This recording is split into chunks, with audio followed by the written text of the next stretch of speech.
تشهد الفترة الحالية تطورات مثيرة بشأن مستقبل النجم البرتغالي كريستيانو رونالدو، خاصة بعد انتهاء عقده مع نادي النصر السعودي. فقد أثار اللاعب الجدل مؤخرا بعد نشره لمنشور غامض على وسائل التواصل الاجتماعي اعتبره كثيرون تلميحا إلى نهاية مشواره مع النصر، ما دفع المتابعين والإعلام الرياضي إلى إطلاق موجة من التكهنات حول وجهته المقبلة. ورغم أن رونالدو لم يصدر أي تصريح رسمي، إلا أن الأجواء تشير إلى أن تغييرات كبيرة تلوح في الأفق بالنسبة لمستقبله المهني. احتمالية العودة إلى ريال مدريد من بين أبرز الشائعات المتداولة. تبرز إمكانية عودة رونالدو إلى ريال مدريد، النادي الذي شهد أزهى فتراته الكروية، لكن حتى الآن لا توجد أي تأكيدات رسمية تدعم هذه الفرضية. ريال مدريد يمتلك حالياً خط هجوم شاب وقوي بقيادة فينيسيوس جونيور ورودريغو، بالإضافة إلى النجم الإنجليزي جود بيلينغهام. ويبدو أن إدارة النادي تركز على بناء فريق للمستقبل.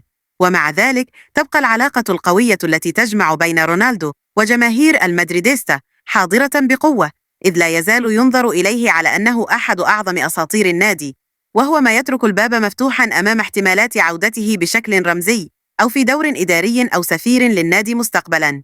المشاركة في كأس العالم للأندية 2025 على صعيد آخر تلوح في الأفق فرصة كبيرة قد تساهم في تسريع تحديد وجهة رونالدو المقبلة، وهي بطولة كأس العالم للأندية 2025 المقرر انطلاقها في 15 من يونيو المقبل. وستشهد البطولة مشاركة عدد من أكبر الأندية في العالم، وسط توقعات بمنافسة حامية على اللقب. ومع فتح نافذة انتقالات قصيرة تمتد من الأول إلى 10 من يونيو، فإن العديد من الأندية قد تسعى لتعزيز صفوفها بصفقات سريعة ومؤثرة، مما يجعل هذه الفترة حاسمة في تحديد مستقبل رونالدو. وقد زاد اللاعب من حالة الغموض المحيطة بمستقبله من خلال منشوره الأخير، الذي فسره المتابعون على أنه وداع ضمني للنصر، خاصة وأنه جاء بعد نهاية الموسم وعدم إعلان النادي عن أي تجديد للعقد أو خطط مستقبلية واضحة. ترقب جماهير عالمي في ظل هذه الظروف. يتوقع أن يتم الإعلان الرسمي عن مستقبل رونالدو خلال الأيام القليلة المقبلة،